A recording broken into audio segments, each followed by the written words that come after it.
জান্নাতে প্রবেশকারী সর্বশেষ ব্যক্তি অথবা সর্বনিম্নমানের জান্নাতীও কিন্তু ছোট জান্নাতের বা কম সুখের অধিকারী হবে না। এ ব্যাপারে মহানবী সাল্লাল্লাহু আলাইহি ওয়াসাল্লাম বলেছেন, সর্বশেষে যে ব্যক্তি জাহান্নাম থেকে বের হয়ে জান্নাতে প্রবেশ করবে তার সম্পর্কে অবশ্যই আমার জানা আছে। এক ব্যক্তি হামাগুড়ি দিয়ে বা বুকে ভর দিয়ে চলে জাহান্নাম থেকে বের হবে। তখন আল্লাহ তাআলা বলবেন, যাও জান্নাতে প্রবেশ করো। সুতরাং সে জান্নাতের কাছে এলে তার ধারণা হবে যে জান্নাত পরিপূর্ণ হয়ে গেছে। ফলে সে ফিরে এসে বলবে, হে প্রভু, জান্নাত তো দেখলাম পরিপূর্ণ। আল্লাহ তাআলা বলবেন, যাও জান্নাতে প্রবেশ করো।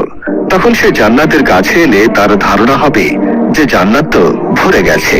তাই সে আবার ফিরে এসে বলবে, হে প্রভু, জান্নাত তো ভর্তি দেখলাম।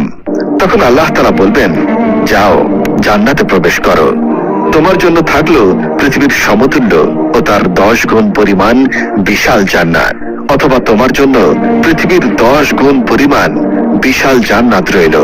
তখন সে বলবে, হে প্রভু, তুমি কি আমার সাথে ঠাট্টা করছো অথবা আমার সাথে হাসি মজা করছো? অথচ তুমি বাদশাহ, হাসি ঠাট্টা তোমার শোভা পায় না।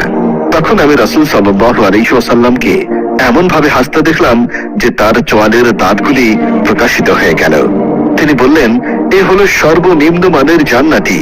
এই জান্নাতি যখন জান্নাতের বাসস্থানে প্রবেশ করবে তখন তার 2 হুরি স্ত্রী তার নিকট এসে বলবে, সে আল্লাহর প্রশংসা যিনি তোমাকে আমাদের জন্য এবং আমাদেরকে তোমার জন্য বাঁচিয়ে রেখেছেন।